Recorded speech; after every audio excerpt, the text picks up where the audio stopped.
Hola, mi nombre es Eric Barreto y mis compañeros Kimberly Acevedo, Jordi Sánchez y Fernando Nalenda les hablaremos sobre los resultados obtenidos en la práctica 3 intercambiador de calor.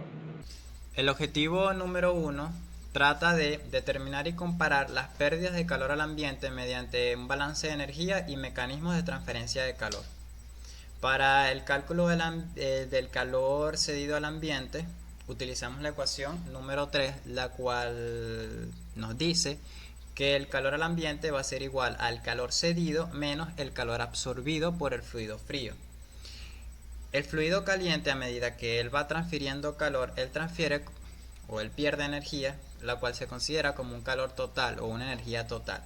Si esa energía total que él pierde para poder enfriarse, le restamos la cantidad de energía que es capaz de absorber el fluido frío, entonces podemos obtener la cantidad de energía que se pierde hacia el ambiente.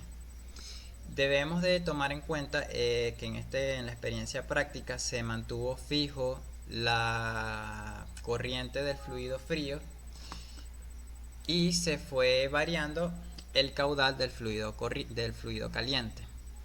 Para el cálculo del calor absorbido del fluido frío hicimos un balance de energía entre la entrada y la salida del intercambiador de calor, la cual dice que el calor absorbido por el fluido frío va a ser igual al flujo másico del mismo por su C sub P, por la temperatura de salida del fluido frío menos la temperatura de entrada del mismo.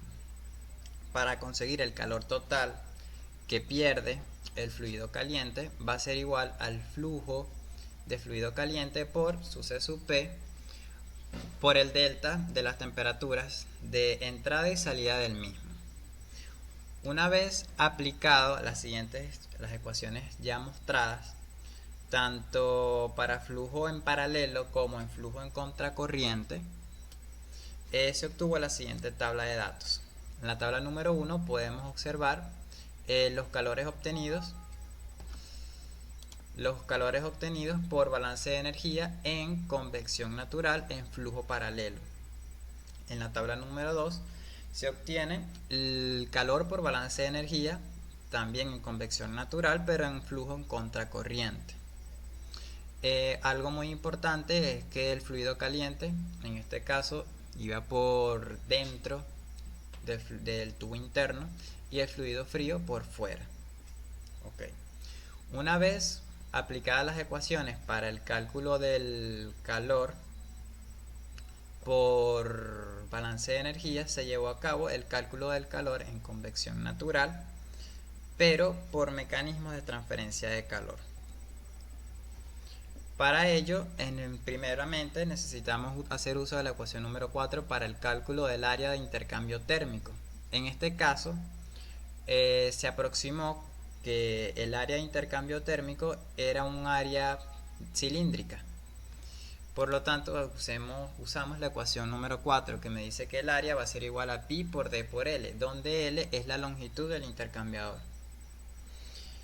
También, para tomar la temperatura de pared, se tuvo que hacer 3 mediciones por cada sección de la tubería. Inicialmente, en este caso, la tubería es un doble tubo. Como se tiene que calcular el calor por mecanismos, la cantidad de calor que va perdiendo el fluido a lo largo del intercambiador no se mantiene constante. ¿Por qué? No se mantiene constante porque el fluido caliente, ejemplo, tomándolo a él como referencia, él entra a una alta temperatura. A medida que él va fluyendo a través del intercambiador, su temperatura empieza a disminuir. Como la temperatura va disminuyendo, es el intercambio térmico que él va teniendo también va a ir disminuyendo. Recordemos que a mayor delta de temperatura, mayor va a ser el calor transferido.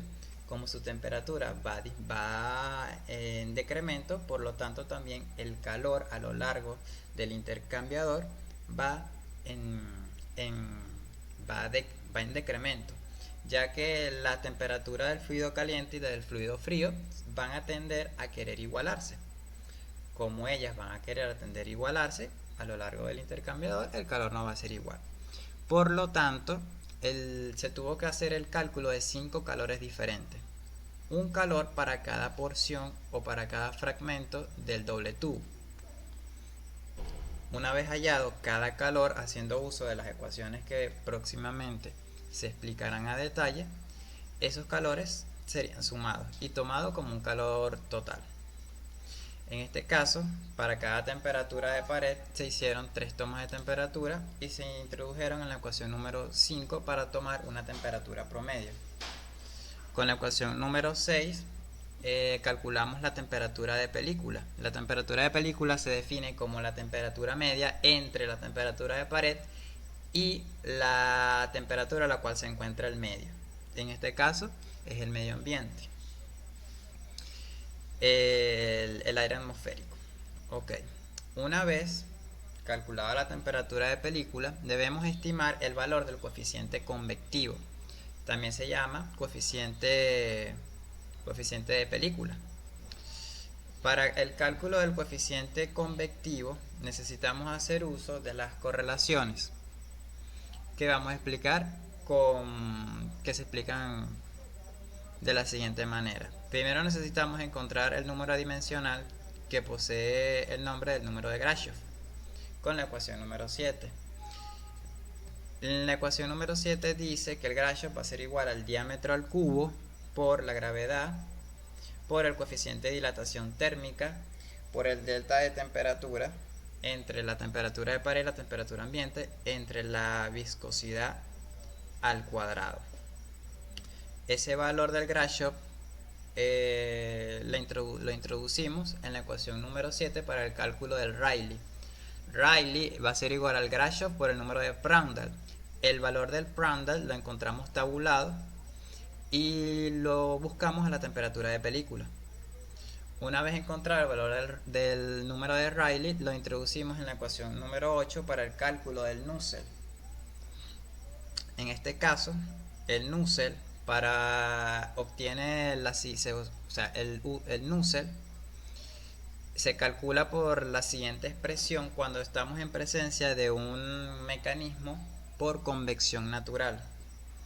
Una vez introducidos las variables anteriormente descritas en la ecuación del Nusselt, las sustituimos en la ecuación número 9 para el cálculo del coeficiente convectivo.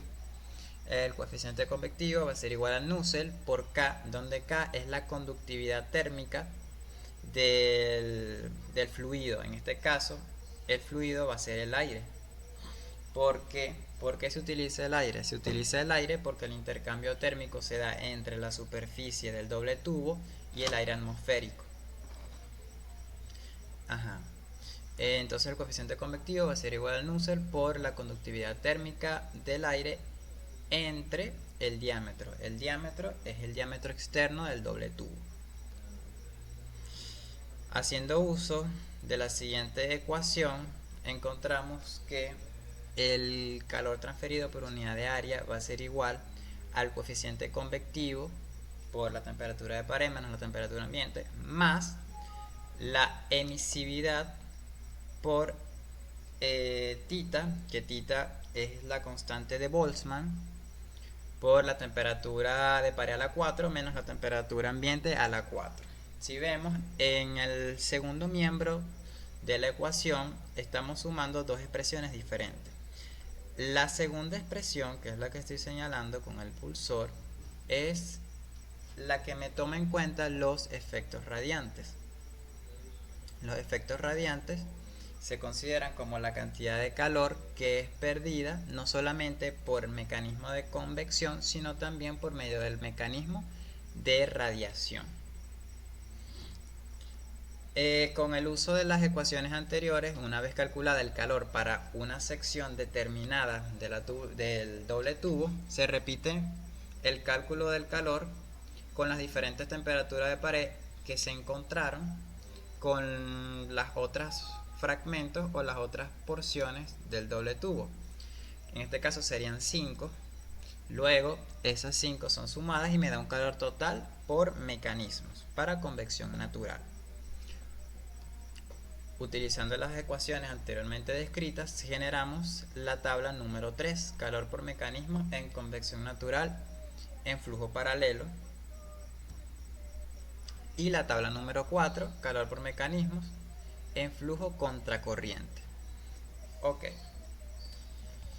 En este caso, el objetivo como tal es comparar el calor por mecanismos y el calor por balance de energía. Si nosotros nos centramos en la tabla número 1, y también nos fijamos en el mismo sentido, en este caso el sentido del flujo es paralelo, obtenemos que para un caudal de 0,2 galones por minuto, si nos centramos únicamente en este valor, obtenemos que el calor al ambiente es de 274 watts. Si nos vamos ahora a la tabla número 3, que es la tabla por mecanismos en flujo paralelo, encontramos un valor de 2,21 watts. Se puede ver que por balance de energía los calores son mayores. En aquel caso, para un mismo caudal de 0,2, el valor del calor hacia el ambiente era 274 y por mecanismo es 2,21. ¿Cuál es el que se considera más apropiado o más correcto? En este caso, se considera como el más acertado el calor obtenido por balance de energía. ¿A qué se debe esto? ¿A qué se debe que el calor por balance de energía sea más acertado? En el caso de los mecanismos de transferencia de calor, este calor es obtenido por medio de correlaciones. Cada correlación se tuvieron que haber encontrado valores, ya sea de datos experimentales, o mejor dicho, propiedades del fluido que se pueden considerar como la viscosidad, el Prandtl, y por cada valor de temperatura obtenido. Al hacer uso de muchas ecuaciones, eso hace que haya un mayor arrastre de error. Otro factor importante es que los calores que se van obteniendo, un factor que también es contraproducente, es la cantidad de decimales que se pudieran haber utilizado. No es lo mismo calcular el calor por un balance de energía, que es simplemente un delta de temperatura y un C sub P, a utilizar correlaciones. Correlaciones que son valores son correlaciones más que todo teóricas. Si comparamos ahora el calor que se obtiene en flujo contracorriente y en flujo paralelo, en el caso de convección natural, podemos ver que para un mismo caudal de 0,2 el calor es 274 watts. En cambio, cuando estamos en flujo en contracorriente, se obtiene que para el mismo caudal de 0,2 galones por minuto, el calor al ambiente es de 192. ¿A qué se debe esto? Como habíamos dicho, cuando se trabaja con un intercambio térmico en paralelo, el intercambio térmico es menos eficiente que en contracorriente. ¿Qué pasa? Cuando hablo del intercambio térmico entre los dos fluidos, fluido frío y fluido caliente, si ellos están en contracorriente, el calor absorbido por el fluido frío es mayor, ya que el intercambio térmico es más eficiente. Como el calor que absorbe el fluido frío es mayor, entonces la pérdida del ambiente no tiene valores tan grandes, ya que la mayor cantidad de energía es transferida al fluido frío. Es por eso que se obtienen valores de calor al ambiente mucho menores cuando se trabaja en contracorriente. En este caso, en flujo paralelo, que es un valor mucho menor de 274, como el intercambio térmico entre fluido caliente y fluido frío es menos eficiente, entonces va a llegar a tener un valor más predominante la cantidad de calor que se pierde hacia el ambiente, ya que cuando hacemos la sustracción de calor total menos calor absorbido, el calor absorbido no es tan grande, ya que el intercambio, al ser en flujo paralelo no es tan eficiente. Si hacemos la comparación para mecanismos mecanismos de transferencia de calor, se obtiene, ejemplo, tomando como referencia un caudal de 0,2 galones por minuto. Para convección natural en flujo paralelo obtenemos 2,21 y para contracorriente obtenemos 1,10 debido a lo explicado anteriormente. El número 2 trata de calcular el porcentaje de incremento de calor cuando se trabaja con convección forzada. Para el cálculo del calor por convección forzada se toma en cuenta un nuevo parámetro, que en este caso es el número de Reynolds. El número de Reynolds va a ser igual a la densidad por el diámetro externo de la tubería, en este caso la tubería es un doble tubo, por la velocidad, en este caso sería la velocidad de impacto del aire sobre la superficie del doble tubo entre la viscosidad del aire. Haciendo el cálculo del Reynolds se introduce en la expresión número 2, que va a ser la nueva ecuación para el cálculo del Nusselt. El Nusselt cambia si se está trabajando en convección natural o en convección forzada. Uno de los Nusselt que en este caso utilizamos es para una superficie cilíndrica horizontal. Cabe destacar que también existe un error en el cálculo del calor por mecanismo, ya que las ecuaciones que anteriormente fueron descritas en el objetivo número 1 y también se repiten en el objetivo número 2 se utilizan para estimar el coeficiente convectivo de una superficie cilíndrica, lo cual para efectos experimentales el doble tubo como tal no es una superficie perfectamente cilíndrica. Haciendo uso de las ecuaciones descritas en el objetivo número 1 y estas nuevas en el objetivo número 2, se calcula el coeficiente se calcula el calor tanto por convección forzada como convección natural. En la convección forzada simplemente va a variar el valor del Nusselt. Se calcula el coeficiente convectivo como el Nusselt por la conductividad térmica del aire entre la viscosidad del mismo. Se toma en cuenta los efectos radiantes y obtenemos la siguiente tabla. En este caso, en la tabla número 5, podemos observar que para cada caudal cuáles son los valores de calor por convección natural y convección forzada cuando se trabaja en flujo paralelo. En la tabla número 6 se obtienen los calores por convección natural y convección forzada cuando se trabaja en flujo en contracorriente. Si nos fijamos en las dos tablas, se puede ver, tomando como referencia un único caudal, en este caso 0,2, podemos ver cómo el calor por convección natural tiene valor de 2,21 y por forzada 11,24. En el caso de flujo contracorriente, para el mismo caudal de 0,2, se obtienen valores para convección natural de 1,10 y convección forzada 9,97.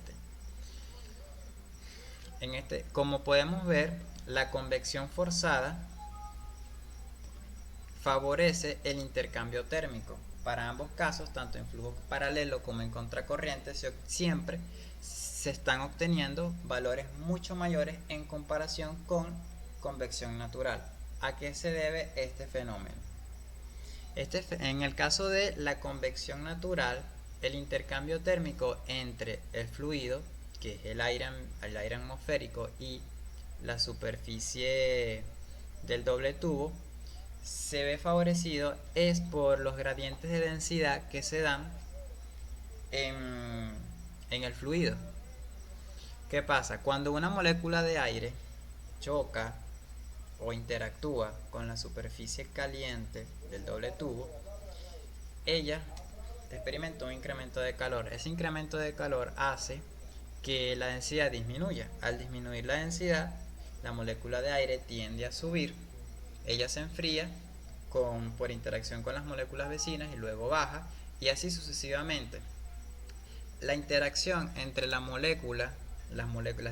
N moléculas de aire y la superficie caliente del doble tubo se da o se ve favorecida únicamente por gradientes de densidad, ya por un fenómeno que experimenta el fluido que se llama corrientes convectivas o corrientes de convección. En cambio, cuando se trabaja con convección forzada, el fluido impacta sobre la superficie con una determinada velocidad. Eso hace que se favorezcan las pérdidas de energía, en este caso energía en forma de calor. Experimentalmente, el fluido se queda en contacto con la superficie gracias a fuerzas que se le aplican haciendo el uso de un ventilador.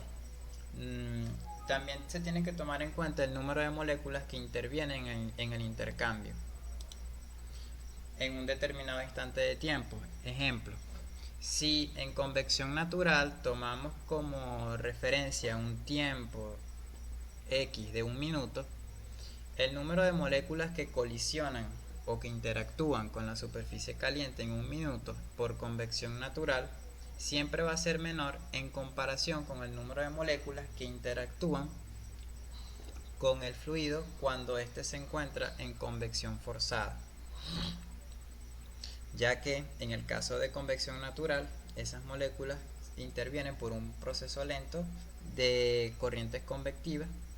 En cambio, por convección forzada, digamos que en convección forzada, al aplicar una fuerza y al llevar un determinado valor de velocidad con las distintas moléculas de aire que van colisionando, al ser un número mayor, hace que el intercambio también sea mayor, ya que el número de moléculas que pueden colisionar es mayor y la transferencia de calor aumenta. Calcular el porcentaje de incremento de la transferencia de calor cuando se toma en consideración los soportes híbridos como superficies extendidas. Tenemos aquí que el Q de la aleta es igual al número de las aletas por la eficiencia, por el coeficiente convectivo, por S por TW, que es la temperatura de la pared, menos la temperatura ambiente. Tenemos los valores o las ecuaciones necesarias y suficientes para calcular cada uno de estos términos, así como el porcentaje. También podemos decir que las superficies con aletas son de uso común en la práctica para mejorar la transferencia de calor y a menudo incrementan la transferencia de calor. En el análisis con aletas se considera la operación estacionaria sin generación de calor en la aleta y se supone que la conductividad térmica del material es constante. También se supone un coeficiente de transferencia de calor constante. Las superficies extendidas fueron responsables del aumento de calor cedido al ambiente, ya que al aumentar el área de contacto entre dos cuerpos aumenta la transferencia de calor debido a que se combina el efecto de conducción de calor con la aleta y la convección de la misma. Al observar los valores de las tablas se aprecia para cada conducción de trabajo, es decir, la convección forzada y natural en tanto en contracorriente como en paralelo, correspondieron acertadamente de acuerdo a lo teórico, ya que se obtuvieron valores positivos para el porcentaje de incremento. Pero es preciso resaltar que aunque fueron positivos, las aletas no tuvieron un impacto tan significativo sobre el calor transferido al ambiente como se esperaba. Esto surge al observar que los valores de incremento son obtenidos para todos los casos de estudio fueron muy bajos. Al momento de llevar a cabo la experiencia práctica, las superficies extendidas se encontraban fijas en el equipo. Por lo tanto, al realizar los cálculos correspondientes al calor cedido al ambiente sin tomar en cuenta las ecuaciones correspondientes a las aletas, en realidad ya se estaba calculando el aporte de calor de estas, que estas disipan. Y estos datos reportados fueron encontrados con el uso de aletas con otro efecto importante.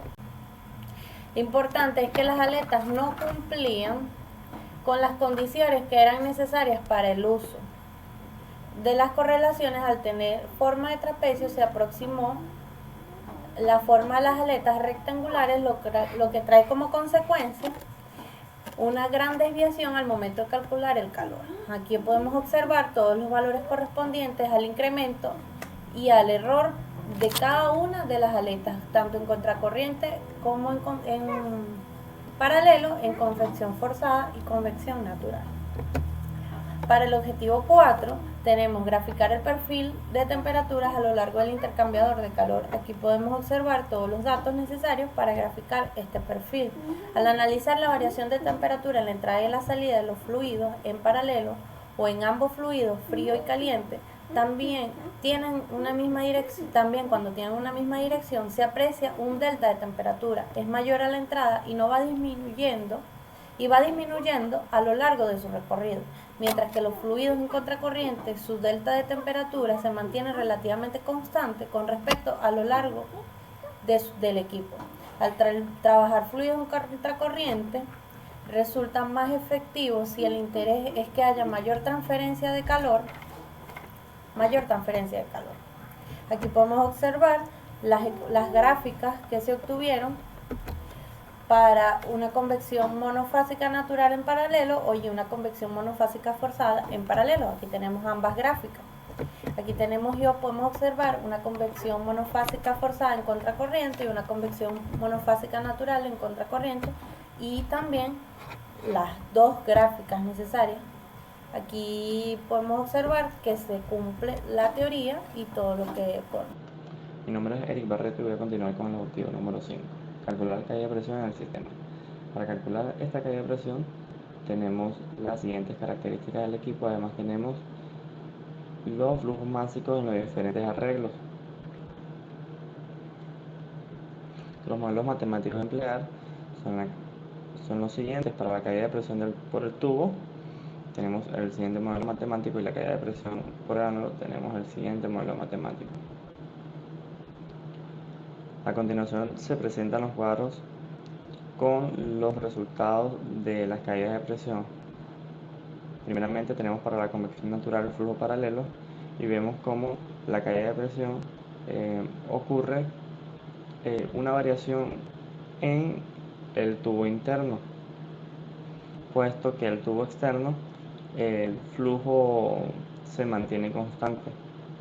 De igual forma, para el flujo a contracorriente en convección natural, de igual manera para el flujo paralelo en convección forzada y flujo en contracorriente en convección forzada. Véase que al aumentar nosotros el caudal, aumenta nuestra caída de presión en nuestro tubo interno. Esto se debe a que esta caída de presión viene asociada a la fricción que presenta nuestro flujo con nuestro equipo. Objetivo 6. Determinar el coeficiente global de transferencia de calor teórico y experimental. Para obtener el coeficiente global de transferencia de calor experimental se tienen las siguientes tablas de datos, la cual para cada caudal de trabajo se determinó la transferencia de calor en los objetivos anteriores, y además un delta TML a partir de las temperaturas de entrada y salida de los fluidos. Los modelos matemáticos empleados son los siguientes. Para el delta TML se tiene la siguiente ecuación, y para el coeficiente global experimental se tiene la siguiente ecuación a partir de la ecuación de transferencia de calor. Los resultados que se obtuvieron fueron los siguientes. Para el coeficiente global de transferencia de calor para convección natural, en flujo paralelo como en flujo contracorriente, podemos ver cómo el coeficiente va aumentando conforme aumenta el caudal de trabajo.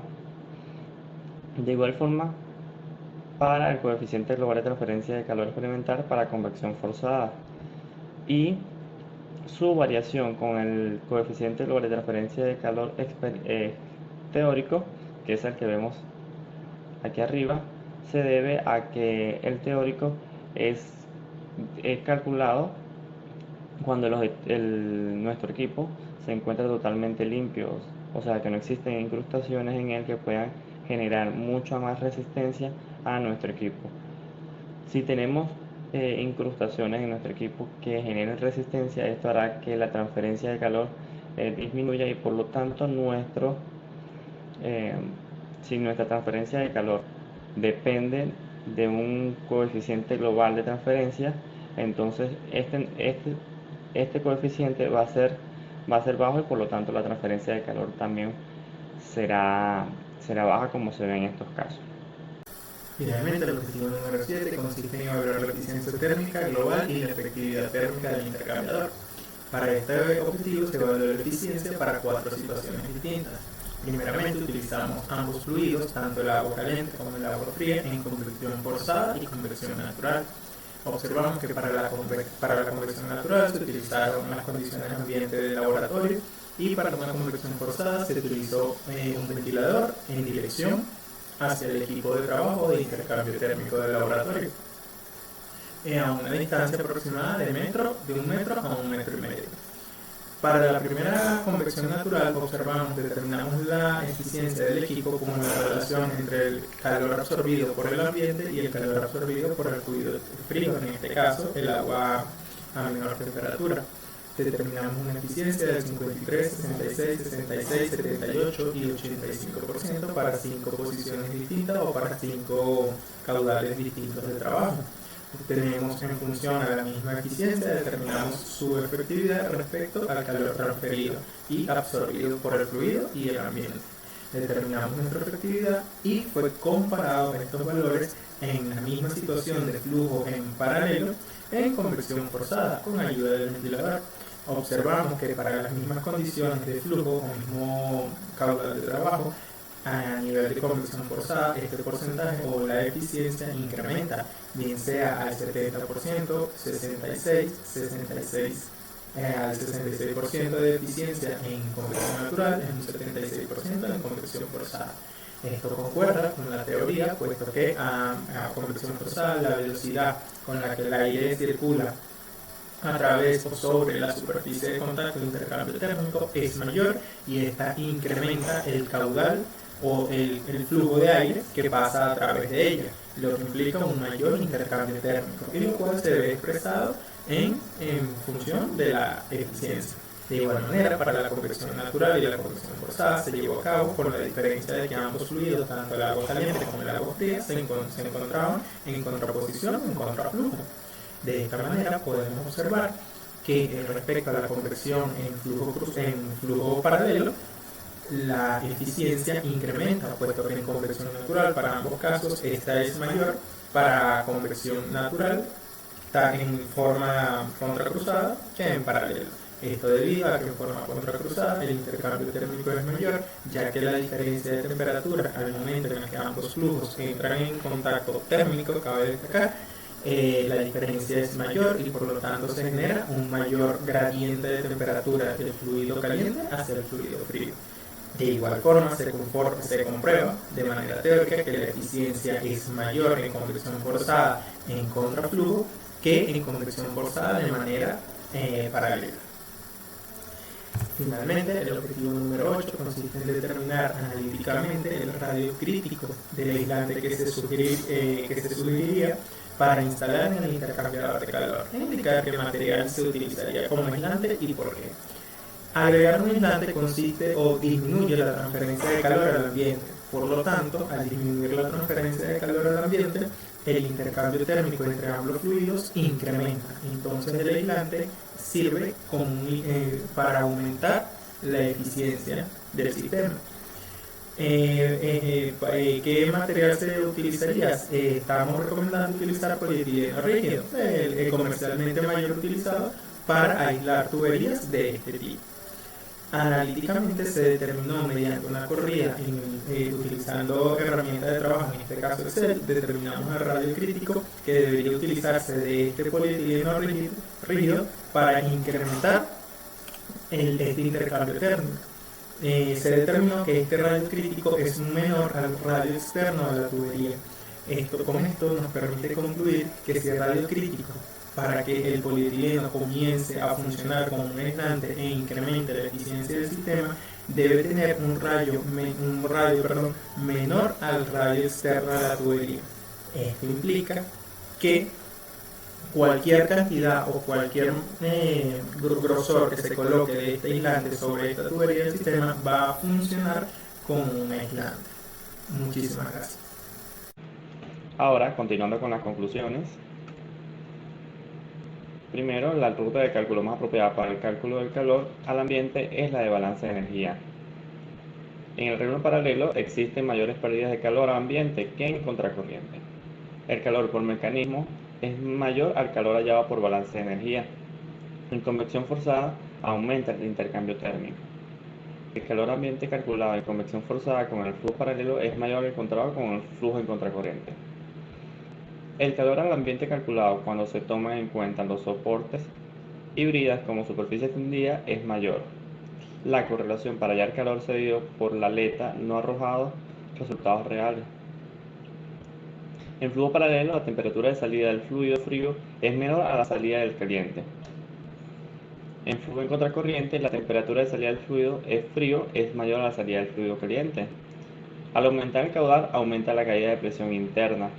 La caída de presión es independiente del sentido del flujo. El coeficiente global de intercambio experimental es directamente proporcional al caudal. El coeficiente global teórico es mayor al experimental.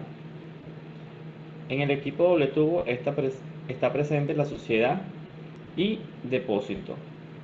En contracorriente, el intercambiador de doble tubo es más eficiente. Ahora les presento las recomendaciones. La primera es trabajar siempre con las mismas temperaturas de entrada para cada caudal y arreglo. Colocar una bomba de menor potencia. Colocar rotámetros que permitan una mejor observación del flotador. Colocar otro equipo de tubo de igual característica pero con presencia de aletas diferentes. Tomar un mayor número de puntos de trabajo para el cálculo de calor por mecanismos. Acercar más el pirómetro a la hora de tomar las temperaturas de pared. Y por último, colocar el pirómetro cerca de la superficie de doble tubo. Bueno, esto ha sido toda nuestra presentación de los resultados obtenidos en la práctica 3 de intercambiadores de calor.